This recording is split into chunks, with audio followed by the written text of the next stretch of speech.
Putin ने Kursk के युद्ध में यूक्रेन को बुरी तरह फंसा दिया है, लेकिन अब 23 अगस्त को यूक्रेन के युद्ध पर कुछ बड़ा होने वाला है। इस बात का अंदाजा ज़ेलेंस्की को भी हो चुका है। पुतिन को भी ये बात पता चल गई है और बाइडेन को भी इस बारे में आगाह कर दिया गया है। 23 अगस्त को यूक्रेन में क्या होने वाला है, इस बात पर पूरी दुनिया की नजर है।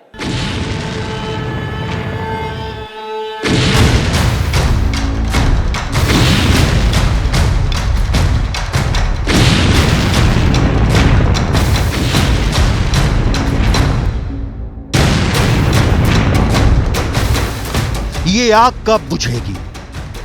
ये आग लगाने वाले हैं वोलोदिमीर ज़ेलेंस्की और इस आग में जलने वाला तेल भंडार के मालिक हैं व्लादिमीर पुतिन।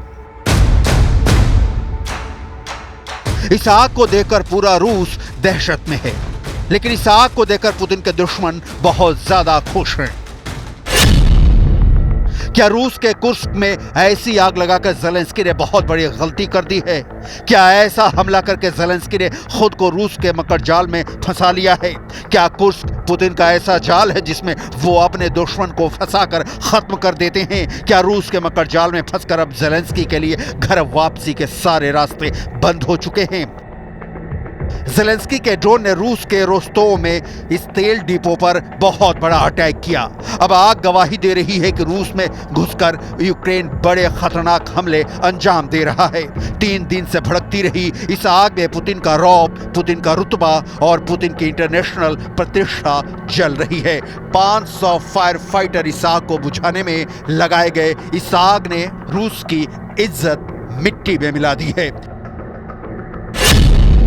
क्या इस आग का बदला लेने के लिए पुतिन जला देंगे पूरा यूक्रेन या पुतिन करेंगे 23 अगस्त का इंतजार? क्या 23 अगस्त को रूस और यूक्रेन के युद्ध को लेकर बड़ा ऐलान होने वाला है? क्योंकि यूक्रेन का दावा है कि उसने रूस के 80 इलाकों पर कब्जा कर लिया है। ये रूस की 1150 वर्ग किलोमीटर जमीन बताई जा रही है जिस पर यूक्रेन का कब्जा है।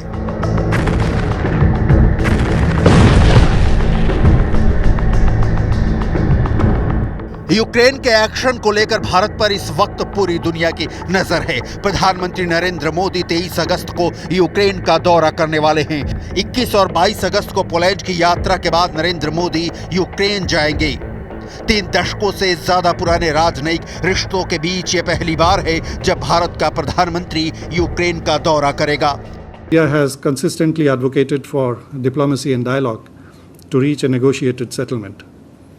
India had attended the Summit on Peace in Ukraine hosted by Switzerland in June this year. इससे पहले प्रधानमंत्री नरेंद्र मोदी और ज़ेलेंस्की की मुलाकात जून 2024 में हुई थी, जब इटली में G7 बैठक के दौरान दोनों लीडर मिले थे। वहीं 2023 में दोनों की मुलाकात जापान में हुई थी, जब हिरोशिमा में G7 की बैठक हुई थी। दोनों ही मुलाकातों में भारत ने शांति कायम करने पर जोर दिया था।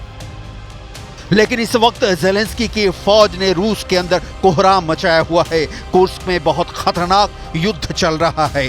पुतिन और ज़ेलेंस्की की सेना पॉइंट ब्लैंक रेंज पर जंग लड़ रही है। रूस का दावा है कि उसने यूक्रेन के अब तक 1500 से ज्यादा सैनिकों को मार गिराया है और अब उसकी पूरी फौज की सप्लाई लाइन काटने के बाद रूस का फोकस ज़ेलेंस्की को बड़े जाल में फंसाने पर है, ताकि यूक्रेन बिना शर्त के रूस के सामने सरेंडर कर दे। इसीलिए सवाल है कि क्या रूस के कुर्स्क में घुसकर ज़ेलेंस्की ने बहुत बड़ी गलती कर दी है? क्या कुर्स्क में हमला करके ज़ेलेंस्की ने खुद को रूस के मकर जाल में फंसा लिया है? क्या कुर्स्क पुतिन का ऐसा जाल है जिसमें वो अपने दुश्मन को फंसाकर उसका दम घोट देते हैं? क्या रूस के मकर जाल में फंसकर अब यूक्रेन की सेना को मौत के घाट उतार दिया जाएगा? और इसीलिए कहा जा रहा है कि ज़ेलेंस्की के लिए अब घर वापसी के सारे रास्ते बंद हो चुके हैं। कुर्स्क में हमला करना ज़ेलेंस्की की सबसे बड़ी गलती कही जा रही है। कुर्स्क में सेम नदी पर बने पुल को टारगेट बनाया गया। बताया जा रहा है कि यूक्रेन ने यह हमला अमेरिका से मिले हाई मास रॉकेट से किया। यह उस पुल की सैटेलाइट तस्वीर है। बीच में पुल पूरी तरह ढह चुका है, रास्ता कट चुका है और यही ज़ेलेंस्की का सबसे बड़ा प्लान है। यूक्रेन का मकसद है कि इससे पहले कि रूस उसकी सप्लाई लाइन काटे, यूक्रेन रूस की रसद पर पहरा डाल दे, क्योंकि पुतिन ज़ेलेंस्की को अब माफ नहीं करेंगे, ये बात पक्की है। रूस के कुर्स्क में ज़ेलेंस्की के इस टैंक को देखिए, ये रूस की पोजीशन पर हमला कर रहा था, लेकिन ऊपर से इसकी रिकॉर्डिंग कर रहा था पुतिन का ड्रोन। रूस ने इसे फौरन टारगेट कर लिया और फिर इस टैंक से आ टकराया लेंसर ड्रोन। इसके बाद यह टैंक चलता रहा और फिर ऐसा धमाका। इस वक्त यूक्रेन का बहुत बड़ा हमला चल रहा है। कुछ जगह इस हमले को नाकाम कर दिया गया तो कुछ जगह ज़ेलेंस्की की फौज नाटो की मदद से काफी आगे तक बढ़ चुकी है। ये बात रूस ने भी मानी है।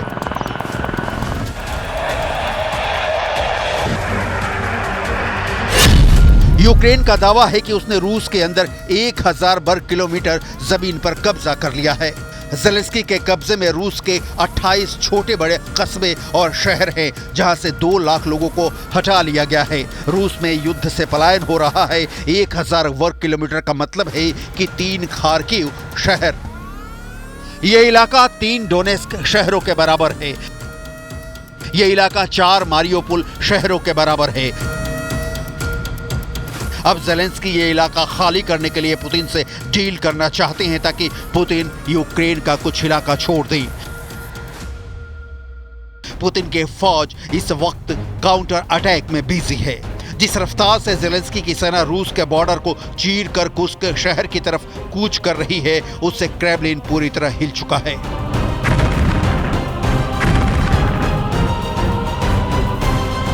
Цілком справедливо знищувати російських терористів там, де вони є, там, звідки вони завдають своїх ударів. Російські військові аеродроми, російську логістику. І ми бачимо, яку користь для наближення миру це може принести.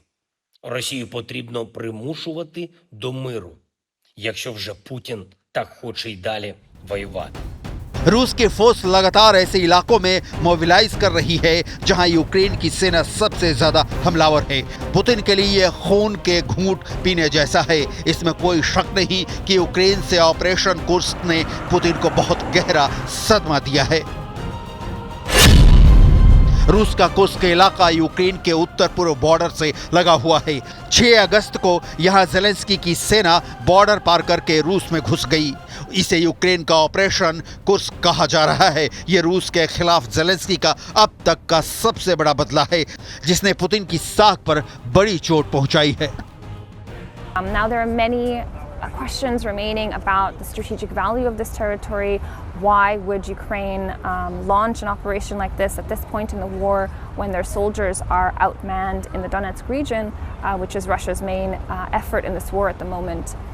Sure, it makes Putin look bad. It might even strengthen Kyiv's hand in any future negotiation, but at what cost? Evidence is already emerging that Ukrainian forces are suffering casualties. They're losing manpower resources that they simply cannot afford to lose. रूस के मुताबिक operation Kursk में Ukraine के करीब 1500 सैनिक शुरुआती 6 दिन के दौरान ही मार डाले गए। ज़ेलेंस्की भी जानते हैं कि पुतिन कुर्स्क को लेकर डील नहीं करेंगे। ऐसे में ज़ेलेंस्की की सेना के लिए कुर्स्क मौत का बड़ा कुआं साबित होने का खतरा है। ज़ेलेंस्की के लिए बड़े झटके वाली बात यह है कि पुतिन ने अब 1.5 गुना ताकत से लड़ने की बात कही है। पुतिन ने अपने अंदाज में बता दिया है कि ज़ेलेंस्की से कोई डील नहीं होगी और यूक्रेन को ऑपरेशन कुर्स्क के लिए बहुत बड़ी कीमत चुकानी होगी।